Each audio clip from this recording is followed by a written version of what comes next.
right, welcome back to Wrestling Travels Lockdown Sessions. Today, it is ironically brought to us courtesy of Tru Heel Heat. And we just happen to be interviewing Sid, Chrissy, and JJ from Tru Heel Heat. Welcome to the show, guys. Hello, hello, hello. I'm very happy to have you. This is going to be chaos because I've never had, this is the most guests I've ever had at one time, but chaos is always fun.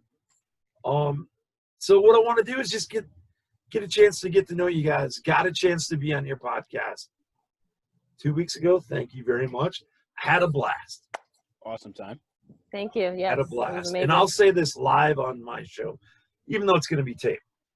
When I before I got a chance to even look at your podcast, and I've told you guys all this in person, I'm thinking, okay, here's another fan podcast that's going to be like, excuse me, in like 1982 when you had a match with this and that. And I'm like, I got off with you guys. I'm like, these guys know their shit. Like, know their shit so much that like some of the questions I was like, yeah, I don't even know who that is, but I'm going to try to fake it. Like we start going over New Japan stuff, and I'm like, man, I try to follow it. I want to. But I don't know how you guys do it, but you're up to speed on everything. I get a lot of information from you, and not just from your podcast, on Twitter and everything. It's crazy. So I want to start off first with Sid. I'm going to start off with you. How long? Tell us how long Tru Heel Heat's been going on. So yes, Tru Heel Heat, we started as a Facebook Live podcast back in 2017. My good brother, Top Guy JJ, and I, we went to WrestleMania 33 weekend with a group of our friends from New York City, and we traveled all the way to Orlando, Florida together. We went to Wale Mania together, and basically, like, before the trip, we all decided, because Top Guy JJ and a couple of our other friends, they went to WrestleMania the previous year in Dallas, so we was like, we got to make our mark when we went to WrestleMania 33 weekend. So our good brother, our producer for Tru Heel Heat, Baby Seth, made shirts that said Tru Heels, because every event that we went to, whether it was Ring of Honor, WWE, me being a loudmouth from Harlem, JJ being a loudmouth from Brooklyn, we always made our mark at every event that we went to. And most of the time we were cheering the heels. I remember back in like 2015, our big thing was always cheering for like Christopher Daniels and Frankie Kazarian at all the Ring of Honor events, because they were like the heel tag team in Ring of Honor. And that like just made people like, oh, these guys are so good. These guys are funny. Like they're always cheering for the heels. Like, what's your guys' name? And then Baby Seth was like saying, oh, we're the Tru Heels. So we wore those shirts to Wale Mania. And we got like, everybody was asking us, oh, where do you get the shirts from and stuff? And actually, the following day, we went to the Hardys I think it was called the Broken Tailgate Party, to meet the Broken family, Broken Matt Hardy, Jeff Hardy, Rebby Sky, the Benjamin, Senior Benjamin, the whole bunch. Basically, this was hours before they made their return at WrestleMania 33, and we met a gentleman that was the manager for Bully Ray. And he saw our shirts and he fell in love with them. And he was like, you guys have to do something with this, or I will tell you myself. I will steal this from you and I will make money off of it, and I will make something of it if you don't do something with it. So I think that in a lot of ways that was our motivation, that we had something with it. And then when we got back to New York, it was kind of me, Top Guy JJ, and another good friend of ours, Mimi. We basically decided to do our first podcast, and this was after SummerSlam of 2017. And we just got a lot of good feedback from it. We started a Facebook group right after WrestleMania called Tru Heels, and that got us like a couple of good viewers when we initially brought up the podcast. We got the attention of other big Facebook pages like Pro Wrestling Spotlight. They wanted us on there to basically do our podcast live on their page. So that was giving us like thousands of viewers every single week. So we would have like an interactive chat where we're kind of like taking the questions from people live as we were doing the podcast. And then from there, we've kind of further developed into a YouTube channel. We decided to make this channel after WrestleMania 34 weekend because we went out to New Orleans and we came up with a big idea for the beginning of Tru Heel Heat that we wanted to culminate the first couple of episodes with a big match between me and the producer. Because Baby Seth was everywhere, every wrestling event we went to, everybody says, "Oh, that's little Seth Rollins. That's Baby Seth Rollins." He was always known. Even if you go on YouTube, you kind of look it up. Not Sam Roberts. He was at a podcast for Sam Roberts SummerSlam weekend of that same year, and even him, he pointed him out of the crowd and had him come up and shake hands with the actual Seth Rollins because he looked so much like him. And we basically wanted to like do a whole big production. Kind of similar to the Final Deletion. So we got a Airbnb out in New Orleans, and we had a whole big matchup with Top Guy JJ doing an excellent job of being a referee and a commentator at the same time. So, and that's actually the very first video that we launched our YouTube channel with back in 2018. But I really feel like the YouTube channel kind of really picked up this past November when we decided to really treat it like a YouTube channel, because our channel was merely just our podcast that we filmed live on Facebook. We just used to put it unedited on our YouTube channel for the first couple of years. And then this past November, we got more of a group of our friends kind of together to kind of make it a daily thing where we can have daily content with show reviews, countdowns, more to make it a fully developed YouTube channel for wrestling. All right. That's the podcast. Thanks, guys, for coming by. Yeah, SP will do that shit to you, man. He'll give you like the story, the answer, and like 17 other answers to the questions you ain't even asked yet, and then he just ended your show. I'm just like, okay, like you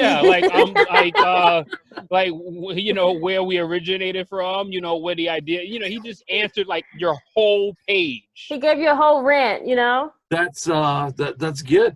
So but that's what he does. I want to be like the Pass the Horn where I can mute him and then go.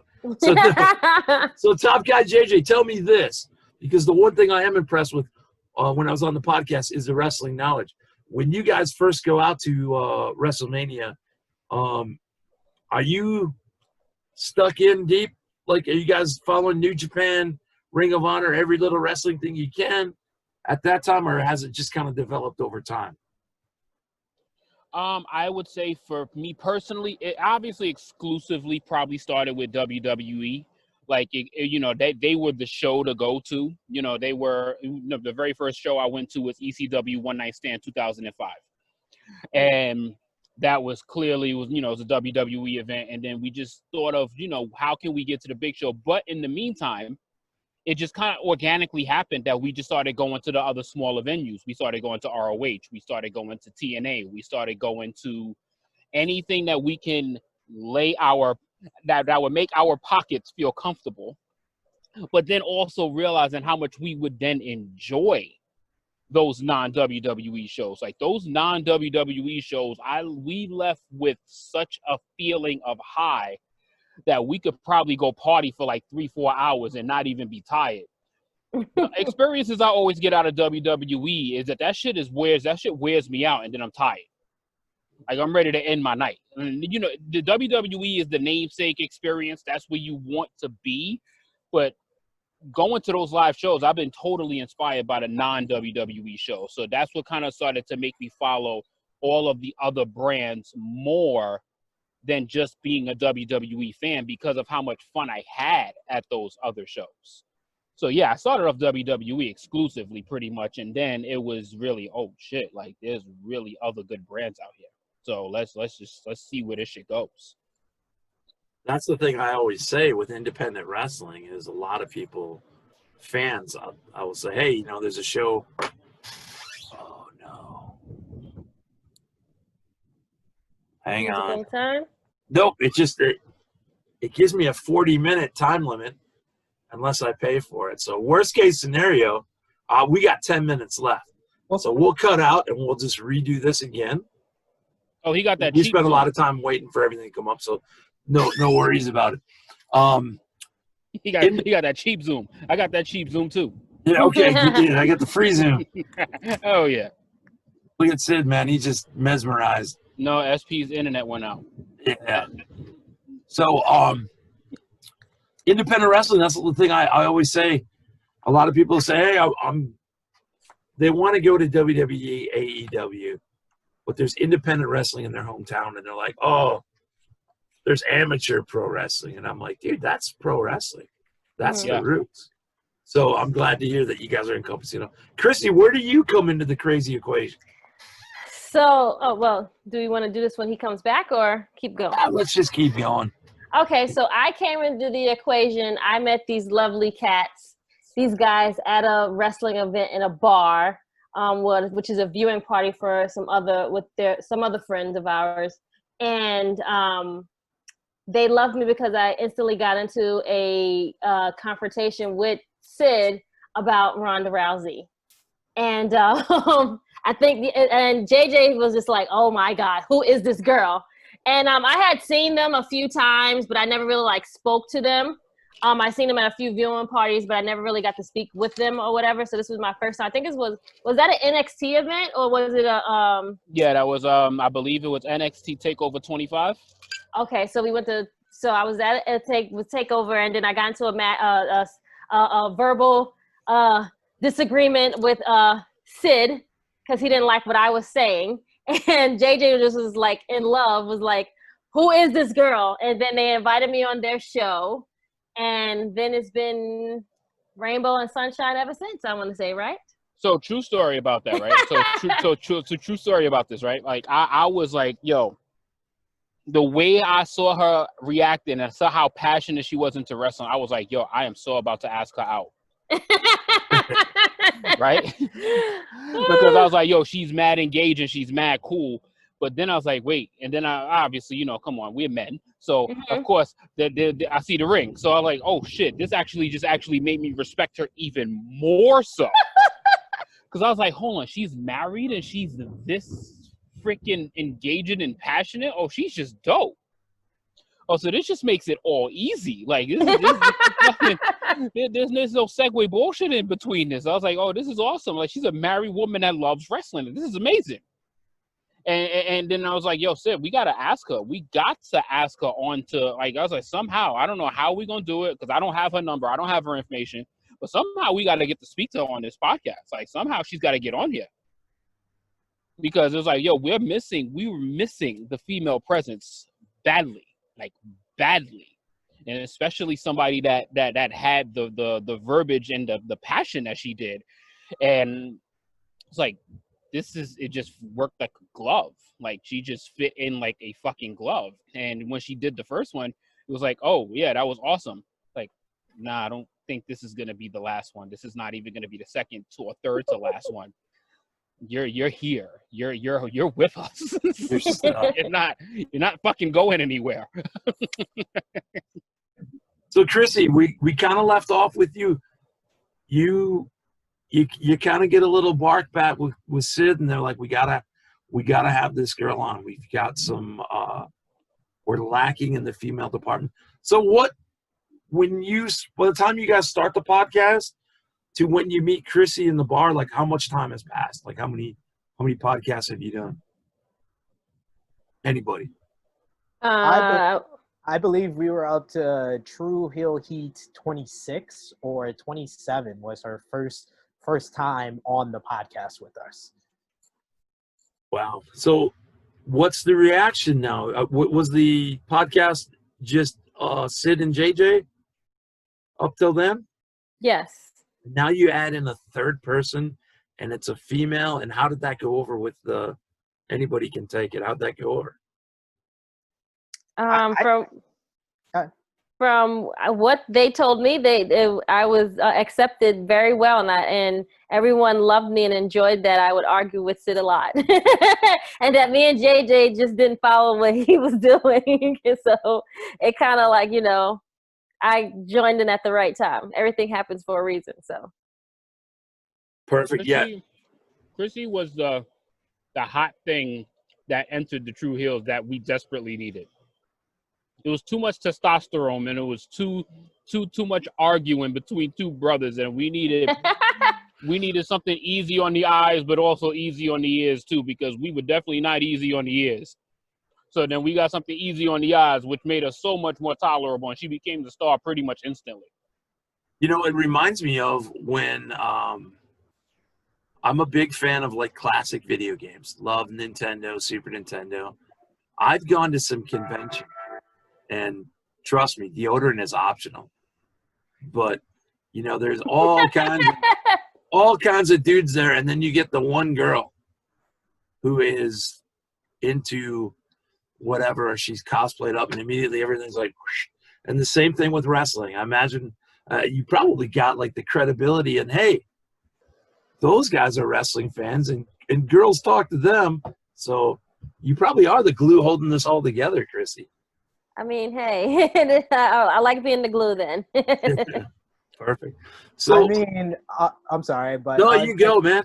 Like something that we really like, it was something like we really wanted to have a part of the podcast from the beginning, because like I said, when we started off the podcast, we did it with one of our female friends, and that was like my big thing with like the wrestling community when we were like creating what the beginning of the Tru Heels were. I was like, it has to be, you know, open to anybody. It can't just be a whole bunch of guys, you know, like you would go to every convention and every WWE show, and you can kind of point out every female because you can count them on one or two hands. So I always wanted to have involved female fans. Like the female that we did have previously on the show, I'm the one that kind of introduced her to the group of friends, because I was like, you know, she was into wrestling, but she was an adult, and, you know, her friends weren't into wrestling like that. So she didn't know whether it was acceptable or not. So I was like, I just wanted to bring her in. And like Chrissy said, we met her at like just the right time, because I know Chrissy was kind of feeling that similar way from the things that she's told me in the past, where she was feeling like not always accepted in these different places. And just me and her just going at it, you could kind of tell like we had that type of chemistry. Her hatred of our Lord and Savior Ronda Rousey made me say a lot of vile, mean things about the man Becky Lynch. And I like the man Becky Lynch. Let me just admit that here on Lockdown Sections. I like Becky Lynch, but Chrissy was always polarizing towards Ronda Rousey, that I had to be the pro Ronda to her pro Becky personality. I gotta add a story in here, because this is probably 1992 or 93. When you guys talk about, hey, we were rooting for the heels. I did that at an AWA show. It was Chief Wahoo McDaniel versus Larry Zbyszko. Zbyszko's the AWA legend champion. Right? We're at a casino. We're on an Indian reservation. So Zbyszko's going to the referee, hey, Wahoo pulled my hair. And, you know, they ask the crowd, and you, my buddy, you're like, yeah, pull his hair. We're cheering for the heel. Do you know how many people turned on us that night? That this woman wanted to sit us down and explain that Larry Zbyszko, she actually, quote unquote, he is a bad, bad man, and you're going down a dangerous path. Rooting. And I was like, oh my goodness. Can't say that's finest. Vern Gagne was there, and she goes, that's Vern Gagne. This is before we got into the cheering for the heels. He doesn't wrestle anymore, but he used to. You know them wrestlers, they really hate each other, but sometimes they get. And I was like, but when you guys were saying we're cheering for the heels, that just came back to me when we're just going all pro Zbyszko, and people were like booing us, and I'm like, we got to stop, man, because I want to get home. I want to make it home. So. Yeah, you're so right. Like before I met like Top Guy JJ and like the rest of the Tru Heels, like it was very kind of you kind of felt left out if you're the one guy that's like cheering for the heels all the time. And I was that one kid who would cheer for the heels. I remember back in like elementary school, I had won gold medals from like a daycare that I was at during the summer. And when sixth grade started, I came into the class with the gold medals, and I called myself Kurt Angle. I was like, I'm the black Kurt Angle. And they was like, oh, what are you talking about? Kurt Angle, he's always complaining. He sucks. He's a bad guy. I was like, no, he's a good guy. He's an American hero. And I used to cheer for him and Edge and Christian at that time. All my friends were like Hardys and Dudley's fans, and I was the one that was like, oh, guys. I used to be in class like sixth grade, like, hey guys, wait a second, wait, one moment. I'm gonna do a 5-second pose. All right. Like Edge and Christian, absolutely.